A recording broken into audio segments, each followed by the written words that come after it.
Olá, sejam bem-vindos à rádio e à TV Estadão. Está começando mais uma edição do Estadão Discute, que a cada semana debate um assunto relevante, um tema nacional de maior importância. E nesta semana, o futuro da Lava Jato, depois da definição por sorteio de que o ministro Edson Fachin será o relator das ações da Lava Jato no Supremo Tribunal Federal. Para debater este tema e as suas consequências, dois convidados aqui no nosso estúdio que eu passo a apresentar agora. O advogado criminalista Roberto Delmanto Júnior, obrigado pela presença. Muito obrigado, é um prazer estar aqui. E o colunista de política aqui da Rádio Estadão, nosso colega, o Roberto Godoy. Tudo bem, Godoy? Tudo bem, prazer em estar aqui. Bom, vamos começar aqui com uma análise desse nome que acabou saindo por sorteio de Luiz Edson Fachin como novo relator da Lava Jato. O que se fala do ministro Fachin no meio jurídico, doutor Delmanto? Olha, o ministro Fachin, ele é da área civil, não tem, digamos assim, uma história no aspecto criminal. Portanto, nós teremos um juiz de bagagem do direito civil, do direito de família, a julgar, a comandar a relatoria do maior processo criminal do país. Portanto, não deixa de ser contraditório isto. É evidente que os ministros do Supremo Tribunal Federal têm uma vasta gama de assessores, né, de aconselhamentos técnicos, mas será um grande desafio. Portanto, sob esta ótica de não se ter uma pessoa com perfil do direito criminal a ser o relator da maior ação penal do Brasil, nos traz uma indagação, né? Não há nenhuma previsibilidade de como serão as decisões do ministro Fachin em termos técnicos da área penal, de interpretação. Portanto, a surpresa nos aguarda. Enfim, talvez isso seja justamente o que os outros ministros do Supremo desejariam. Pois é. Hoje, os jornais, né, os jornais desta sexta-feira, que é o dia em que ele foi, enfim, o primeiro dia dele no cargo e tal, logo depois do sorteio, essa coisa toda, investem um pouco numa imagem assim, meio com a toga, meio Darth Vader, né? Aquela figura pesada e tal, embora ele não seja, né? Será que essa é a expectativa? As pessoas estão esperando assim um punidor? É sempre uma surpresa, porque nós não temos um perfil dele na área criminal. Esta é justamente a surpresa, porque ele foi evidentemente apontado ao Supremo pela presidente Dilma Rousseff, né, indicado pelo Renan Calheiros, na época apoiado pelo senador Renan Calheiros, ex-presidente do Senado.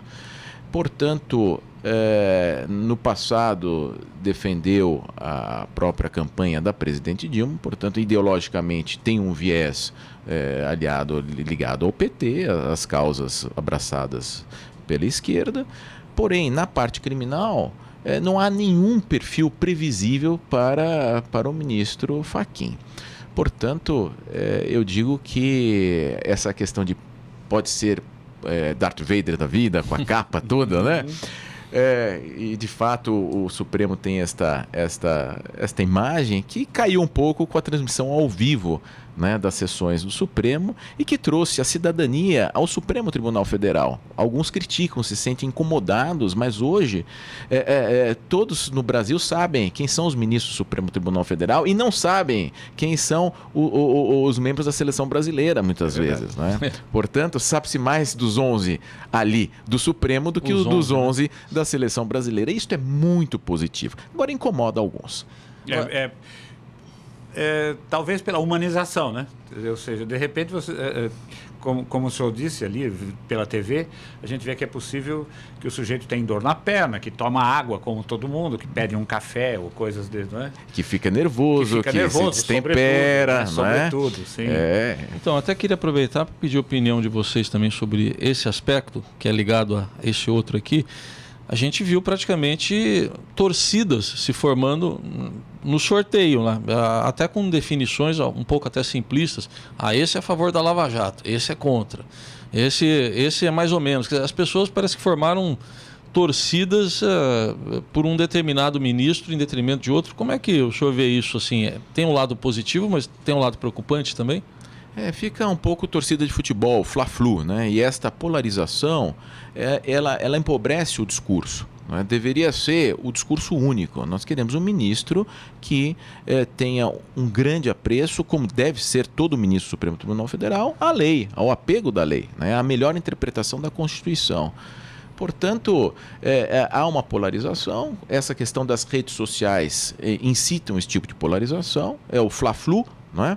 É o Corinthians versus o Palmeiras. Ou você é a favor ou você é contra. Não existe. Isso empobrece o debate. Eu entendo. E reflete também nas campanhas eleitorais. Tudo se mistura. A questão de judiciário, questão de campanhas eleitorais. Por exemplo, nós tínhamos que ter debates ao vivo, em vez desses programas feitos por marqueteiros e por orientadores políticos, de debate das nossas causas. Então, falta um debate também nas questões jurídicas, por isso que fica essa questão de Fla-Flu. Um é a favor da Lava Jato, o outro é contra a Lava Jato. Nós temos que ter uma única bandeira, sermos a favor do Brasil.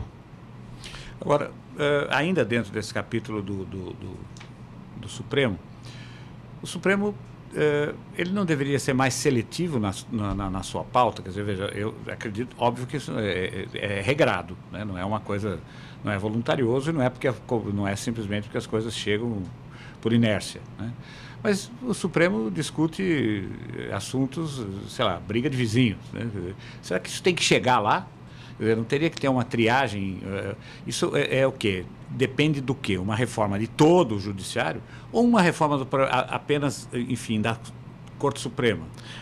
Na verdade, conceitual que seja. Godoy, na verdade, se demandaria uma reforma na Constituição. Porque quando se criou esses sistemas de recursos, na verdade nós temos o julgamento de primeiro grau, temos apelação, recurso especial e recurso extraordinário. Criou-se 4 níveis recursais.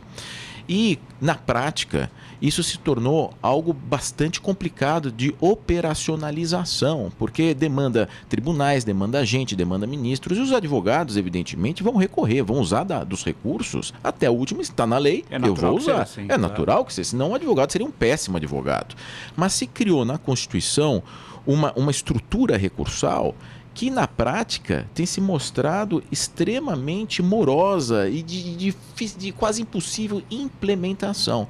E uma das questões é justamente essa. Em outros países, o Supremo é só uma corte constitucional.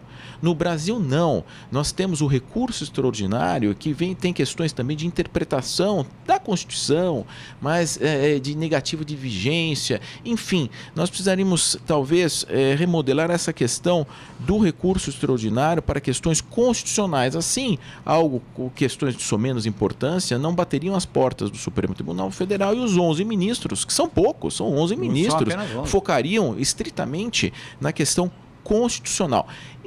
No dia a dia, eles têm barrado, têm posto tantos freios de admissibilidade aos recursos extraordinários que, na prática, isto está quase acontecendo. Agora, acho que um outro Fla-Flu que entra um pouco nisso, ou Corinthians e Palmeiras que seja, é esse embate, vamos dizer assim, entre aspas, primeira instância, Supremo. Embate na cabeça das pessoas que, mas a primeira instância condenou 120, o Supremo 0. Como é que o senhor vê esse embate, o Godoy também? Até que ponto ele é prejudicial aí ao andamento? Estou falando especificamente da Lava Jato aqui. É fundamental, evidentemente, nós temos mais de um grau de jurisdição e revisões das decisões de primeiro grau. Isso é uma questão de segurança jurídica, questão de cidadania. O grande problema aqui é o foro privilegiado. Nós temos que extinguir esta excrescência que é foro por prerrogativa de função para deputado, para todos os parlamentares, para secretários de Estado, na parte aqui estadual. Nós temos que restringir isto somente para um presidente da República, um vice-presidente, enfim. Essa questão do judiciário, nós precisamos rever o foro por prerrogativa de função. Por quê? Isto sobrecarrega o Supremo Tribunal Federal. Ele passa a julgar o mérito de processo como se fosse um juiz de primeiro grau. Aí a pessoa deixa de ser ministro ou deixa de ser deputado. Vai para a primeira instância, tem que fazer tudo de novo. E como tem cacife político, se elege. Quando se elege, muda para o Supremo Tribunal tudo de novo. E começa do zero, e aí gera a prescrição. Portanto, o que sobrecarrega o Supremo Tribunal Federal é, sobretudo, essa questão do foro privilegiado. O mensalão foi um ponto fora da curva. foi realmente em termos foi significativo para o país, foi importantíssimo para o país, funcionou, mas quantos outros processos não ficaram emperrados no Supremo Tribunal Federal porque se parou por meses, por quase um ano o julgamento do mensalão? Importantíssimo, não estou desmerecendo, claro que foi, mas se o juiz de primeiro grau julgasse aquilo tudo, seria muito mais útil, muito mais sensato, não é? Para o país. Portanto, a nossa Corte Constitucional está engessada com esses processos de foro por prerrogativa de função. E aí, a gente, ainda apanhando aqui o viés que o Heisen levantou, então a gente tem, por exemplo, um juiz, como o juiz Sérgio Moro, que é rápido. Né? Quer dizer, para os padrões brasileiros, ele eu diria rápido. Diligente. Não é nem célere demais ou não, é a diligência, fazer as coisas no momento certo, na hora certa, então, diligente. E a percepção que a gente tem do lado de fora é de que ele é rápido. Né? Aí o que se abre ou seja, é como se viesse alguém fazendo uma viagem, sei lá, com uma Ferrari, né? E aí ele tem que fazer uma tem que trocar o carro. E aí pega, sei lá, um Fusca que não está nem em estado de novo. Um Fusca, né? 77. Ruim. Né? Quer dizer, em mau estado, além de tudo. Então, quando passa para a segunda instância, se tudo correr bem, 1 ano e meio. Né? A segunda instância tem confirmado, né? Muitas das sentenças do juiz Moro, nesse caso, né? Sim. Mas muitas vão ter que chegar ainda ao Supremo. Isso. E aí foi essa questão. Os tribunais superiores estão abarrotados. Por isso essa formatação constitucional dos recursos ao Superior Tribunal de Justiça, ao Supremo Tribunal Federal. Na verdade, o Superior Tribunal de Justiça tem um manancial de processos brutal, cada ministro com 7, 8, 9 mil processos. Né? O Supremo Federal também brutal. Portanto, não é operacional. É este o problema que nós estamos vivendo. Né? E aí veio toda essa discussão do início do cumprimento da condenação em segundo grau. Por que esta pressão toda? Porque, de fato, os tribunais estão inoperantes pelo volume cavalar de processos. É impossível julgar este volume. Portanto, se formatou na Constituição um sistema judiciário com recursos ideal, se sonhou um sistema ideal, mas não está cabendo na prática, como outros assuntos, a questão da parte social, a questão, tudo que se projetou para o país. Né? Se projetou um ideal numa Constituição de 88, só que você concretizar esse ideal na prática tem se mostrado que é muito difícil. Sonhar é fácil. Os italianos dizem, entre falar e fazer, há um mar de distância. Né? E a verdade é essa, nós estamos vivenciando isso. Pois é, a gente desenhou conceitualmente uma Dinamarca, mas a gente é o Brasil, né? Quer dizer, perfeito. Então não tem como alterar essa realidade, na verdade. E isso funciona para tudo. Né? E esta, digamos assim, hipertrofia do Poder Judiciário, eu digo que nós vivemos hoje, pode-se falar num sistema político único, o da juriscracia. Né? Hoje os homens mais importantes do país são os 11 ministros do Supremo Tribunal Federal. Né? E eles julgam o presidente da República, eles julgam todas as autoridades e ninguém julga eles. Porque os tribunais internacionais não têm força cogente no Brasil. Portanto, eu insisto, vivemos uma juriscracia. Mas eu acho que, veja bem, eu eu gostaria de ter votado nela, né? Gostaria de ter podido exercer democraticamente o direito de dizer, não, eu quero isso. Né? Perfeito. Mas, de qualquer forma, eu acho que nesse momento em que a gente está vivendo uma situação absolutamente atípica, né? Eu brinco muito aqui, já falei algumas vezes, que às vezes a sensação que passa é que o pessoal, os ministros do Supremo chegam no fim da tarde, estão ali tomando lanchinho e dizem, bom, lá vamos nós outra vez salvar esse país. E tal, né? E aí vão para a sala e tomam as providências e tal. Aí agora, em contrapartida, a gente tem essa coisa um mar de pessoas dizendo que há uma judicialização, não apenas da política como exercício, mas da própria administração.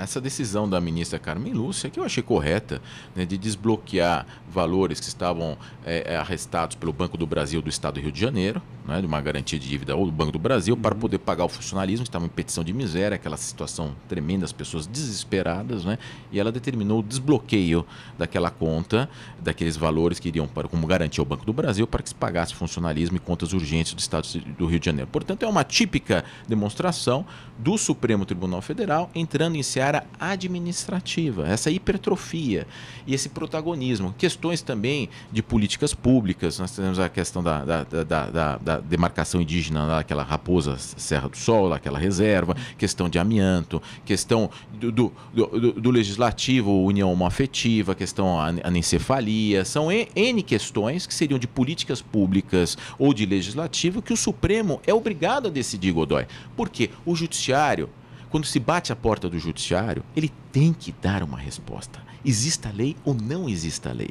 Portanto, a inércia dos outros poderes da República, ou a ilegalidade, injustiça, inclusive, nós tivemos a questão do ex-presidente Lula, quando foi indicado para ministro por Dilma, e que o Supremo, que o judiciário interviu, boicotando aquela indicação para o ministério, isto indica claramente que nós temos o Poder Judiciário como o nosso bastião. Agora, precisamos estar muito atentos, porque quando 11 pessoas têm poder demais, nós precisamos ter realmente um autocontrole do Supremo Tribunal Federal. É isso que nós precisamos sempre, e eles têm que se autorregulamentar, que nem a mídia, né? Que tem o CONAR, né? Na agência de propaganda. Então eles têm que criar uma autorregulamentação deles mesmos. Pois é, porque veja, nesse caso específico do Rio, que é um ótimo exemplo, a gente ainda tem outros dois viés a serem considerados. Primeiro, chegou nesse ponto porque foi malandro, porque descumpriu a lei, porque não cumpriu a lei de responsabilidade fiscal, porque acreditou, apostou em algumas coisas que eram obviamente inseguras, né? E aí, quando acabou o dinheiro, mais uma vez, quer dizer, não fez a lição de casa. E simplesmente confiou-se no ovo, no cacarejo e não no ovo. Nem no ovo. No pré-sal, estou falando, né? Exatamente. Quer dizer, veja, e ainda... Primeiro o cacarejo e depois o ovo. E a expectativa em relação ao pré-sal é a melhor possível. A OPEP, que é o grande cartel internacional de produtores de petróleo, considera que em 2017, 2018, 2019, o pré-sal será, nesse triênio, a segunda maior fonte de óleo do tipo que a gente produz aqui fora do Oriente Médio. Então, mas o problema é que o valor caiu muito, quer dizer, a receita que ele produz já não tem mais a mesma significância. Resultado disso é que agora aí o Supremo toma uma medida como essa, mas não diz o seguinte: em compensação, você vai ter que ficar no canto virado para a parede ou vai ajoelhar no milho, porque você fez... porque foi irresponsável. Não sei se ele tem como fazer isso, mas seria um protagonismo, uma interferência na administração absolutamente saudável, porque deu o remédio, mas em compensação não deu nenhuma orientação sobre como não ficar doente outra vez, né? Hoje o gestor público, o gestor das nossas empresas públicas e autarquias, eles têm que ter a concepção que não são deuses, né? E que há o império da lei. E não há mais lugar para esse amadorismo. Nessa questão do pré-sal, Godoy, e o populismo, né? Sim. Porque quando alardeou o pré-sal, os problemas do Brasil estão resolvidos, né? Para alavancar uma reeleição, né? E agora o mundo inteiro está olhando aquilo. É evidente que lá no OPEP, os outros, é muito simples. Eles precisam de tantos dólares por barril para viabilizar. Vamos baixar o preço, vamos fazer aqui um dumping aqui, vamos abaixar. Ali é um cartel mesmo, assumido. É um cartel. Assumido. Alguém tem alguma dúvida? Eles se tratam como cartel. Não, mas alguém tem uma dúvida se vai sair um novo, um polo petroquímico e de extração de petróleo magnífico, vai abalar contas, economias mundiais. E eles têm lá, já estão anos-luz na frente. Abaixa o preço, seguramos isso por 2, 3 anos, acabou a viabilidade econômica do pré-sal. Então falta profissionalismo, em vez de sair bragueando publicamente que nós estamos resolvidos, fica em silêncio, age com segredo, inteligência emocional, mas não, quer jogar para o público, alardear de um amadorismo. Não é? Por isso que nós tivemos a questão também internacional de espionagem, né, na Petrobras. É óbvio que existe espionagem. Claro, sem é óbvio. Agora você sai alardeando, dizendo o segredo do seu negócio. É evidente que caiu o preço do petróleo mundialmente e inviabilizou. Não é? Então agora há um novo movimento. Né? E Deus te ouça, tomara que o pré-sal realmente vingue, né? Que a coisa vá para frente, mas com profissionalismo, né, Godoy? Eles têm. Na verdade, o pré-sal ele é até agora o principal campo do que já se sabe que é ao longo do litoral brasileiro, como se fosse um colar que vai até uma linha ali do Amapá, por exemplo, né? A ser explorado por séculos. Mas Em que condições, a que preço, será que vale a pena, né? Vai valer a pena mais adiante? E a roubalheira que foi a Petrobras. Sim, claro, é essa a sim. questão. Então, o Lula usou politicamente o pré-sol para se reeleger e depois para eleger a Dilma, não é? Saindo aí cantando vitória a todos os cantos do mundo. A corrupção galopando. Né? Maior escândalo de corrupção da história do mundo dentro da Petrobras, ou seja, esses gestores sem profissionalismo, corrompendo essas indicações políticas, tem que mudar isso. Aliás, o governo Temer está mudando isso, né? Baixou, porque inclusive aquele que era porta-voz da presidente Dilma, qual era o nome? Foi indicado pelo Fernando Pimentel para tomar um assento na Light no Rio de Janeiro. Sim. E como Gilles Azevedo, não? Gilles Azevedo. Exatamente. E como há investidores, fundos privados já na Light, não temos que privatizar.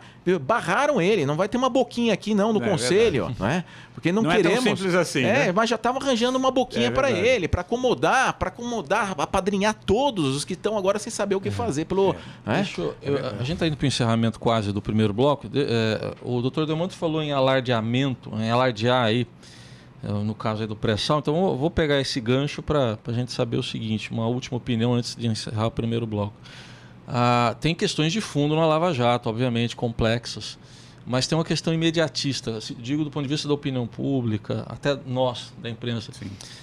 Sigilo ou não sigilo nas delações da Odebrecht? Acho que é uma questão que é aquele ponto do clímax da novela, né? Se fosse uma novela, as pessoas terminaria o capítulo, as pessoas iriam querer saber o que ia acontecer no dia seguinte.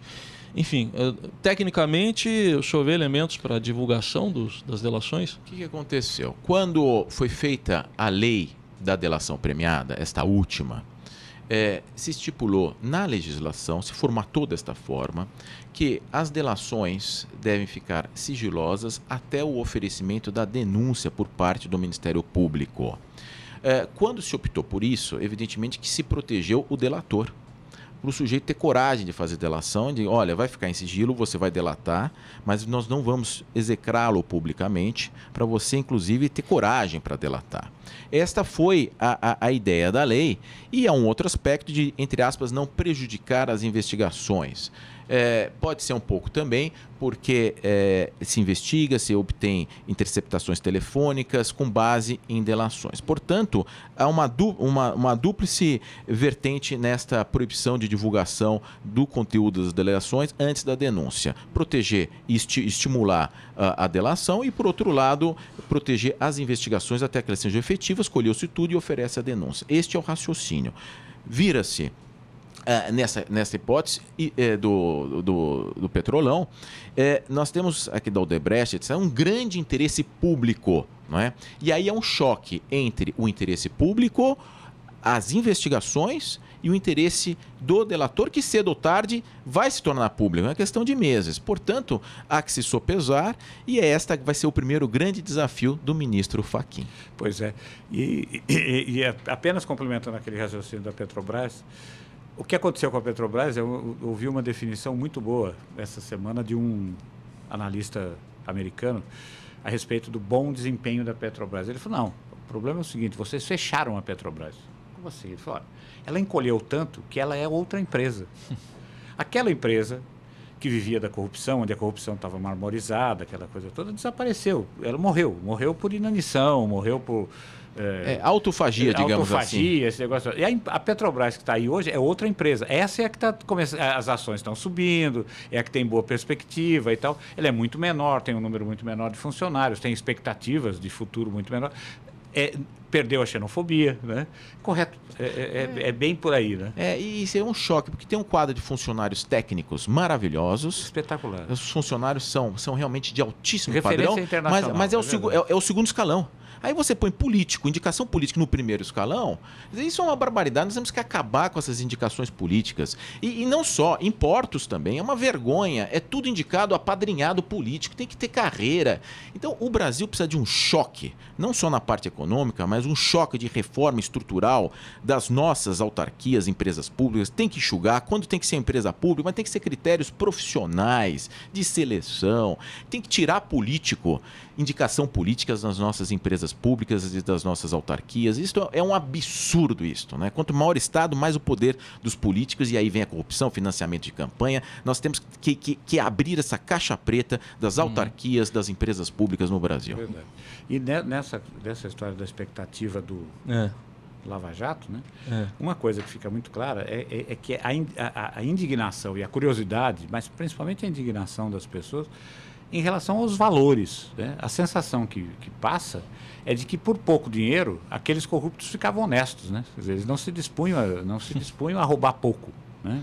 Quer dizer, se você tem que corromper, se você tem que viciar alguma coisa, tem que ser sempre muito. Quer dizer, as pessoas, a gente percebe, por exemplo, como agora, no caso da Mônica Moura, mulher do João Santana, em que a fiança dela foi de 28 milhões e ela tinha isso em conta.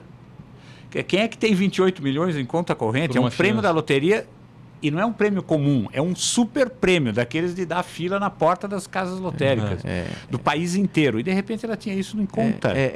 Ali foi uma grande troca, buscando acusações, buscando uma colaboração, porque já era o dinheiro arrestado, né? Então, na verdade, ela não teve prejuízo nenhum. O dinheiro já estava arrestado e houve uma troca, buscando ser uma delação. Então, eu mato 28 milhões, não é prejuízo? Estava na conta. Opa! Mas já estava arrestado. Sim, já estava arrestado. Já estava arrestado. É isso, o Moro já tinha posto a mão nesse dinheiro. Entendeu? Houve isto, né? Mas deu perdimento total. Verdade. Então, estamos com 10 ministros. Falta um a ser indicado aí pelo presidente Michel Temer, que decidiu esperar. Que espertamente disse que não faria nenhuma indicação enquanto não saísse o relator do Lava Jato. Saiu. Então, a qualquer momento, ou não. O que o senhor acha? Eu disse pelas notícias que ele está esperando agora a formatação da Comissão de Constituição e Justiça no Senado para só depois indicar. O que chama atenção neste modo de proceder, podemos chamar de super cauteloso, digamos assim, do presidente Temer, dá a impressão que nós vivemos hoje um parlamentarismo. A impressão que vivemos um parlamentarismo de fato, não de direito. E há sempre esta costura com o Congresso, até mesmo para indicação, não é, de um ministro ao Supremo Tribunal Federal, evitando-se atritos. Portanto, a sensação que nós temos que a escolha, como ela é entabulada antes, conversando com os senadores, a escolha deixa de ser do presidente Temer. Parece que é uma escolha do Senado, da Comissão de Constituição e Justiça. Qual nome não terá atrito no Senado para não trazer um desgaste? Assim, nós tivemos agora mesmo a eleição do presidente do Senado, a eleição do presidente da Câmara. Eu digo que nós vivenciamos o mesmo do mesmo. São as mesmas figuras, né? São essas mesmas figuras, sobretudo no Senado, que vão aí a questionar, a fazer aquela sabatina no futuro candidato ao cargo de ministro do Supremo Tribunal Federal. Enfim, a sensação também que nós temos é de que com a ameaça entre aspas da Lava Jato a muitos parlamentares, nós vemos uma união talvez jamais vista no parlamento, a ponto do PT quase apoiar a candidatura do Maia e depois voltou atrás. Portanto... Ele percebeu que ia pegar mal, né? Estava um negócio, né? No momento o em que PT ele está apoiando o Maia. Reinventar, mas não é tanto assim. Não é tanto assim. Então, a impressão que nós temos estão assim unidos por uma ameaça externa, que é a ameaça da Lava Jato. E aí, nesta união toda do Congresso Nacional, para se autopreservarem, porque a delação do Odebrecht está aí, ela vai se tornar pública, pode ser agora, amanhã, depois de amanhã com o ministro Fachin, ou quando oferecida a denúncia, e talvez é melhor que se torne pública logo, porque os vazamentos são incontroláveis, né? Então, o que vem a tudo? E para o Brasil, na minha opinião, para o Brasil seria o melhor. Porque não vem mais terremotos, digamos, pequenos cismas, sabe? Já vem tudo, nós já estamos, né? Tudo, o que tem que aparecer, aparece, e tocar o barco para frente, né? Agora, vamos pensando aqui na sabatina, que eu estou imaginando aqui a sabatina. 13 ali dos que podem fazer perguntas, ou que poderão vir a fazer perguntas, ou que caso não estejam na CCJ, vão poder votar depois no plenário, são candidatos a réus, né? Candidatos a réus lá no processo da Lava Jato. É surreal o que nós estamos vivenciando. É surreal. E nós precisamos, na minha ótica, mudar a maneira de escolha dos ministros, né? Eu, há muito tempo, defendi publicamente que deveria, a Ordem dos Advogados do Brasil, por exemplo, deveria indicar 2 nomes, o Ministério Público 2 nomes e a Magistratura 2 nomes. Uma lista sextupla, vindo da sociedade. Não a escolha do Ministro da Justiça, a escolha absolutamente discricionária do Presidente da República. Eu acho que clama-se no Brasil hoje uma mudança disto. Os órgãos de classe indicam 6 pessoas e dentre essas 6, aí sim haveria ali a total discricionariedade na escolha de um desses 6 indicados. Seria mais democrático, mais plural, menos potestativo, digamos assim, né? E aumentar o poder um pouco, balancear um pouco isso e ouvir os profissionais da área, né? Evitando essas indicações meramente políticas, muitas vezes em agradecimento a serviços prestados no passado. Pois é, a gente percebe, nesse momento, por exemplo, que é uma eleição que, grosso modo, ela virou quase uma eleição popular. Todo mundo tem um indicado, todo grupo tem um indicado, uma coisa assim. Isso é saudável? O senhor acha que é saudável? Eu acho saudável, sim. Eu acho porque, como disse, esse movimento se iniciou com a transmissão ao vivo do julgamento do Supremo lá no Mensalão.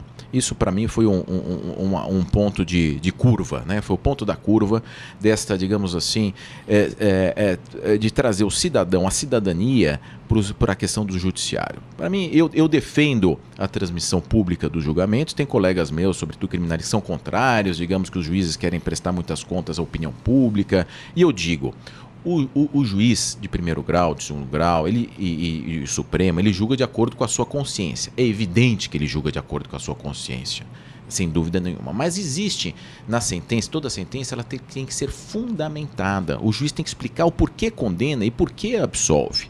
Porque você não pode ter a verdade sabida. Eu vou com a sua cara, te absolvo, não acredito. Não, tem que explicar. Chama-se a fundamentação da sentença. A única coisa que se modificou é o seguinte: esta fundamentação da sentença antes ficava só para as partes. E hoje, em caso de repercussão nacional, ela está tendo que ser pública. Portanto, o juiz julga de acordo com a sua consciência, mas ele tem o dever de fundamentar e explicar o porquê que ele está tomando essa decisão. E aí, com o Mensalão, trouxe a análise crítica das pessoas, dos jornalistas, o raciocínio desenvolvido nesta fundamentação da sentença. Eu acho isso muito saudável. E aí trouxe a discussão, a importância do Supremo nos temas, e essa questão também, eles chamam, entre aspas, de ativismo judicial, mas o Supremo tem que decidir assuntos muitas vezes que seriam do Congresso e etc e tal, e da importância do cargo de ministro do Supremo Tribunal Federal. E a sociedade, percebendo isto, naturalmente ela começa a olhar quem são os ministros e tomar participação ativa em sugestões para o presidente da República, para quem sejam esses candidatos a ministro, nesse fla-flu, etc e tal, que há um debate, há nomes melhores, nomes piores, enfim. Mas isso faz parte da democracia, é o jogo democrático. Mas nas listas, vamos entrar nesse assunto aqui, nas listas de indicados, apareceu seu nome também agora. Apareceu meu nome, é verdade. Como é ter um nome lá no... Como é que foi essa? Qual é a sensação? É boa, né? Eu recebo assim com muita humildade, muita discrição. Não saio alardeando, longe disso. Eu fico assim, evidentemente, muito mexido, fiquei mexido. Eu sou muito jovem, tenho 48 anos, tenho um filho de 15 anos, uma filha de 12 anos, tenho toda uma vida, né, na advocacia, mas mexe, porque o ser ministro do Supremo Tribunal Federal é uma questão de missão. Eu acho que uma pessoa que tem um convite para poder ter um cargo tão honroso e tão importante para o futuro do Brasil é uma questão de missão, uma questão de cidadania, uma questão de doação pessoal. Portanto, eu fiquei, evidentemente, extremamente lisonjeado, mas com muita humildade, Godoy, com muita humildade, porque é toda uma história de vida e o mais importante é ser cidadão, né? Lutar por um país melhor, um país transparente, um país ético, se despojar de interesses pessoais, o que for melhor para o país, o que for melhor para o brasileiro. Nós precisamos de transparência e eu acho que esse tipo de movimento faz parte disso, né? Chacoalhando estruturas. É verdade, é verdade. Agora, de qualquer forma, eu acho que nunca, né, eu não me lembro de ter visto nunca nada tão abrangente, quer dizer, envolvendo tanto, despertando tanto o interesse das pessoas como esse momento. Primeiro, a indicação do relator. Ontem eu vi uma coisa muito interessante. No momento em que foi anunciado o nome do ministro Edson Fachin, eu estava tomando um café e a TV da padaria estava ligada. No momento em que saiu, o senhor que estava ao meu lado teve um gesto assim do tipo, sabe? Ele ficou contente, ele sabia de quem se tratava e ficou Alguém do satisfeito. time dele que foi chamado para a seleção. Alguém do time dele que foi chamado para a seleção. Sabe? Era um senhor. Sabe? Eu ainda perguntei, e ele sabia muito. Era um leitor, sabe assim, um sujeito antenado, ligado, quer dizer, e um senhor absolutamente comum, quer dizer, não era nada. Então você percebia, ele me disse que tem um pequeno estabelecimento comercial ali por perto e tal, e que desde o Mensalão, ele falou, eu nunca me interessei por política, mas desde aquela roubalheira do Mensalão eu não paro de ler a respeito. Quer dizer, então, há méritos aí. E ontem era uma coisa de torcida mesmo, né?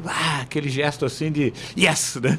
Eu acredito, e o Brasil mudou. O Brasil já mudou. A Operação Lava Jato, eu disse algumas vezes, o que seria do Brasil sem a Lava Jato? Há críticas, essas condições coercitivas, muitas delas são ilegais, de fato, obedecendo ao texto da lei. Mas o raciocínio do juiz Moro, por exemplo, nessa questão, é quem pode o mais, pode o menos. Se eu posso prender, eu posso conduzir coercitivamente. Já o raciocínio legalista, olhando o texto da lei, toda a Constituição da Liberdade tem que ser, está escrita. Você não pode ter o pode o mais, pode o menos. Tem que ser o direito de ser intimado, etc. e tal. E se não for, só se não for por 3 vezes, ser conduzido coercitivamente. Portanto, existem esses choques interpretativos, mas é salutar para a democracia. Apesar de discordar de uma ou outra medida, eu insisto, o que seria do Brasil sem a Lava Jato? E o que seria do Brasil sem o Mensalão? Portanto, são fenômenos, não é? de resgate da cidadania por parte de todo brasileiro que acompanha esses julgamentos, porque é o nosso dinheiro, é o nosso futuro que está sendo jogado nos cofres da Suíça com brilhantes, não é? Nos cofres escondidos desses corruptos, né? que trazem o mal tremendo para o país. Portanto, eu digo que nós vivemos um momento histórico, o Brasil jamais será o mesmo. É verdade. Veja, se não tivesse tido o Mensalão, nosso presidente hoje seria o Zé Dirceu. Está na cadeia. Perfeito. Né? Esse é o maior exemplo. E nessa história dos brilhantes, esse é um exemplo sem trocadilho fácil, lapidar, né? Porque alguns desses brilhantes são tão importantes que eles têm até nome, né? Hoje eu estava tomando conhecimento disso, são conhecidos como o rosa não sei das quantas, o brilho da estrela tal, comprado com o meu dinheiro. Cadê a minha parte nisso? Quer dizer, por que isso não se refletiu, por exemplo, num posto de saúde de melhor qualidade, né? Olha, máscaras estão caindo e o fundamental para isso tudo foi a delação premiada, não é? Isso foi um instrumento que ele foi importado no Brasil, é de nível internacional pela chamada OCDE, que é um organismo internacional para o desenvolvimento econômico, o desenvolvimento da economia e do bem-estar dos países. Evidentemente que é um grupo formou-se por um grupo de países de grande potência econômica e eles estavam perdendo para a corrupção. Então, o que acontece? A corrupção, por que na Lava Jato só estão lá empreiteiras brasileiras na ponta? Por que a estrangeira só aparece dentro do consórcio como um pendurucalho, como um pichuleco, assim, lá pequenininhas, um chaveirinho dentro do consórcio? Por que só brasileiras? Porque corromper lá fora da cana, da cadeia. Portanto, o executivo do exterior que venha corromper no Brasil, na Argentina, em Angola, na Venezuela, se isso for, ele vai preso lá nos Estados Unidos, perde seu patrimônio. No país de origem. No país de origem, independentemente de ter acontecido aqui. E o que aconteceu? Como eles não podem corromper, estão perdendo o mercado. A corrupção se afasta do mercado concorrência. E só ganha o corrupto, porque o edital já é feito para beneficiar aquele corrupto. Já põe tudo no edital para afastar os estrangeiros, para afastar a concorrência, ou o correto, ou o nacional correto. Você se afasta, portanto, com esta mundialização, globalização desse patamar legislativo, porque você tem que ser membro da OCDE.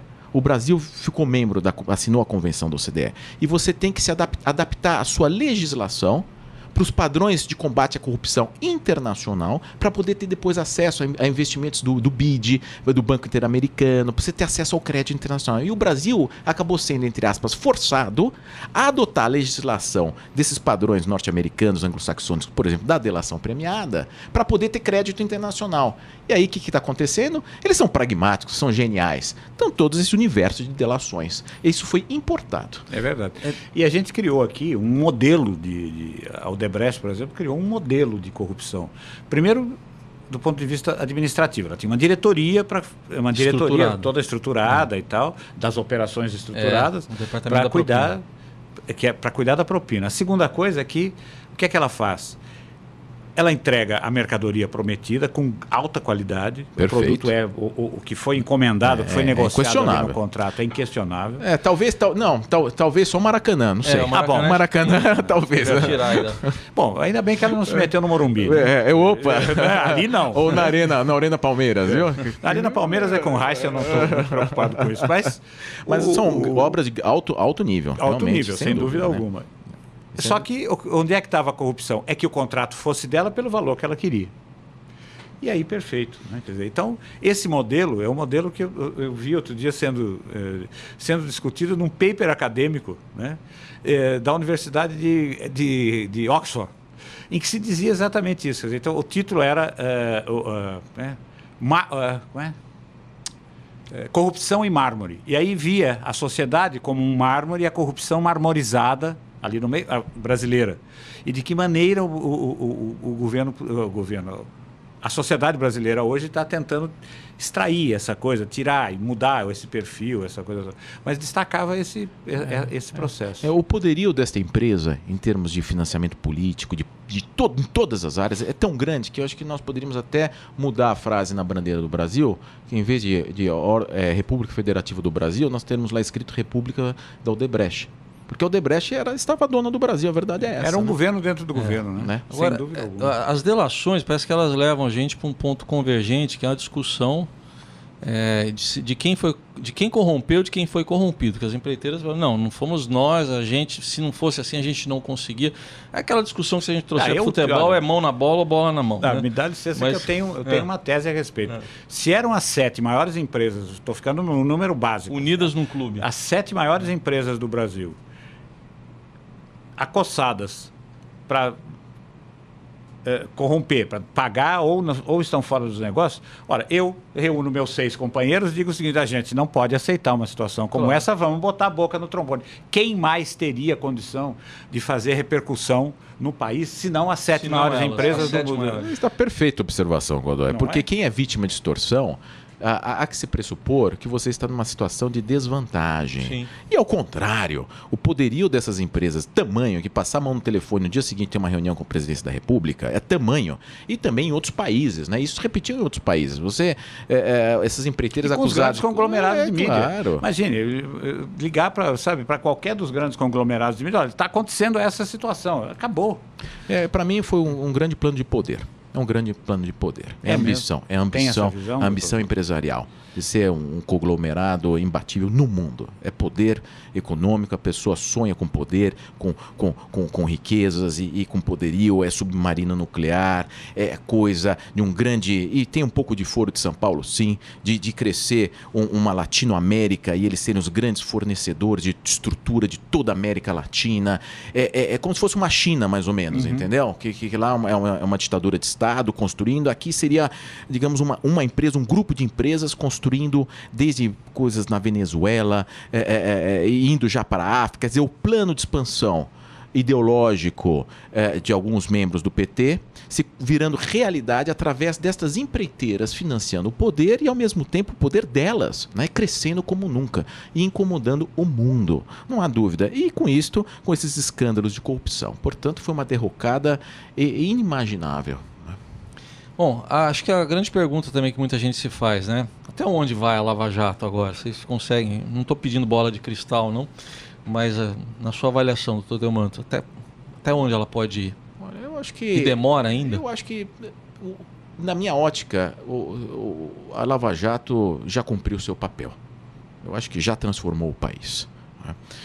Ela deverá continuar, sem dúvida nenhuma, mas por isso que eu defendo quanto antes já se saibam todas essas delações aí, muitas vezes, para não vir mais a conta-gota surpresas, porque nós precisamos olhar a realidade e o Brasil precisa ir para frente. Nós precisamos reconstruir a ética e a moral neste país e, portanto, virá um grande impacto, eu acho, no Congresso Nacional. Por isso que eu digo que dá a impressão que eles estão se unindo E para eles, a impressão que dá é que a Lava Jato é uma grande ameaça. E é mesmo, de fato, a muitos deles. Então a gente nunca viu o Congresso tão unido, né?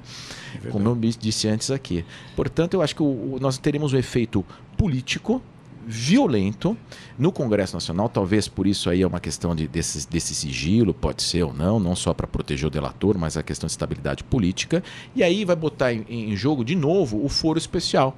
Né? Porque todos esses políticos demandando no Supremo Tribunal Federal não vai julgar nunca. Portanto, nós precisamos exterminar, acabar com esta vergonha do foro por prerrogativa de função para deputado, para senador. Tem que restringir ao mínimo de autoridades, porque é a impunidade. Qualquer deputado deste que venha a ser processado no Supremo, qualquer senador deste, se ele renunciar ao mandato, deixar o mandato, vai vir para o primeiro grau.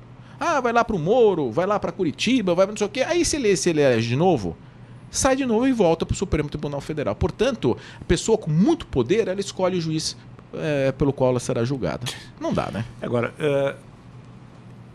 eu me lembro aqui, e curiosamente foram períodos, intervalos de um ano, nessa duração da Lava Jato, né, que você se referiu, palestras que o juiz Sérgio Moro fez aqui. Então, na primeira delas, em junho, julho de 2015, né, 2015, ele dizia o seguinte, isso dura pelo menos mais um ano. Em 2016, também nessa época, também numa palestra, ele disse que estava pensando em 2 a 3 anos mais. Em março agora, 3 anos, né? Pois é. Agora, ele já disse que não tem prazo. Então, ou seja, eu tenho a impressão que a massa está crescendo tanto que não dá mais para ver até onde virá. Né? Como disse o saudoso ministro, né? Puxa uma pena, sai uma galinha. É né? verdade, é verdade. Então, agora, em relação ao tribunal, ao Supremo, especificamente ao Supremo, há alguma explicação para o andamento não ter o mesmo ritmo que tem na primeira instância? Por falta de estrutura. Não tem como. O Supremo tem que julgar os recursos extraordinários, os habeas corpus. E aí tem todos os agravos internos. Além disso, nós temos os processos com foro por prerrogativa de função. E agora vão ser inundados com esses processos. Vão ser uma quantidade enorme. É inviável. Não tem como. Ontem eu fiquei foi surpreendido mesmo com o número de que são protocolados por dia 250 processos novos no Supremo. Por dia. Será que a Suprema Corte dos Estados Unidos cuida de 250 processos por ano? Por ano se for é muito. Peraí, 250 processos por dia? Aí é que eu digo que tá resolvendo briga de vizinho, né? Não tem, assim, e é o foro por prerrogativa de função. E também outra questão, é a questão da Advocacia Geral da União, muitas vezes, que recorre por questões de governo, questões de INSS, de pagamento de pensão, questões de Caixa Econômica Federal, também das autarquias, que você tem uma política de recorrer e não pagar o que é devido para o cidadão e ganhar com isso para ter um menor rombo nas contas públicas, e você inunda os tribunais superiores com questões cíveis, não criminais. O grande assoberbamento do Supremo Tribunal Federal não são causas criminais, ou seja, são causas, sobretudo, dessas de paga pensão, não paga pensão de INSS, é o próprio governo inviabilizando o funcionamento dos tribunais, porque o advogado da União, o advogado público, o advogado da autarquia tem que recorrer de qualquer forma, mesmo que a causa seja injusta, ganhando tempo. Portanto, são práticas que precisam ser revistas também dentro dessas gestões das nossas autarquias e gestão pública, né? Bom, estamos indo já para os 3 minutos finais. Eu queria uma avaliação mais geral de vocês agora, enfim, de que tipo de impacto ainda pode haver da Lava Jato para o cenário político desse ano, que ainda está praticamente no começo, e para o próximo, que é o ano eleitoral. A gente levar em conta agora, o presidente Temer acabou de nomear um Moreira Franco ministro, né? Então ele entra, ele não corre o risco de Moro, porque entra no foro, né? Para fazer aquela rima que está sendo feita. Vamos ver como será o ministro Fachin, né? Talvez, né? Pode ser uma caixa de surpresas, não sabemos, né? E aí pode ser que queira ser jogado pelo Moro e não pelo ministro Fachin, quem sabe, né? Tudo pode acontecer. Mas eu digo o seguinte, a questão da sucessão presidencial, né? Por exemplo, nós temos agora o Eunício Oliveira, né? Mencionado na Lava Jato, se ele vira réu, como que fica isso na sucessão presidencial, que retirou-se de pauta no Supremo. Portanto, essa questão do foro especial É impossível o Supremo julgar, portanto é um grande conforto para quem tem foro especial se julgar. Se julgar porque é impossível julgar, não dá tempo de julgar. E só para encerrar, é muito preocupante também a questão dos 154 bilhões indo para a questão de economia, de déficit, que se alardeou como uma coisa boa. Olha, está dentro da meta, a meta era 170 bi de déficit, foi só 105, não só, mas foi 154, foi menos. Ora, foi menos porque nós tivemos mais de 40 bi da repatriação. Se não tivesse a repatriação, teria sido 210 bi de rombo nas nossas contas públicas. Não é? Portanto, nós precisamos ter estar de olho aberto. Essas reformas são fundamentais, imprescindíveis. Então, para o governo foi uma grande vitória emplacar essas presidências. Enfim, vamos aguardar que as turbulências não venham a impedir as reformas tão importantes para o país. Pois é. Eu acho, Heisen, que pairando sobre isso tudo tem o tsunami das delações. Porque além desse gigante, dessa cordilheira aí de processos que a gente tem aí por causa das delações da Odebrecht, a gente ainda tem outras na fila. Né? O pipeline está sendo abastecido. A gente tem agora, logo em seguida, a gente tem a da Camargo. E a da Andrade já começou a ser armada. Quer dizer, então, veja, até onde vai isso? Né? Quer dizer, a gente percebe até pelo que está acontecendo no nosso meio, né? Que é a formação de equipes especiais em todas as grandes redações para digerir o que vem por aí. Quer dizer, então, é apenas essa providência de quem nem é do meio, né? É apenas um observador, atua colateralmente. Imagine como vai ser, qual será o impacto. Eu tenho a impressão que este impacto, sim, será decisivo para o ano que vem. Tem muita coisa para acontecer ainda, para a gente falar ainda aqui.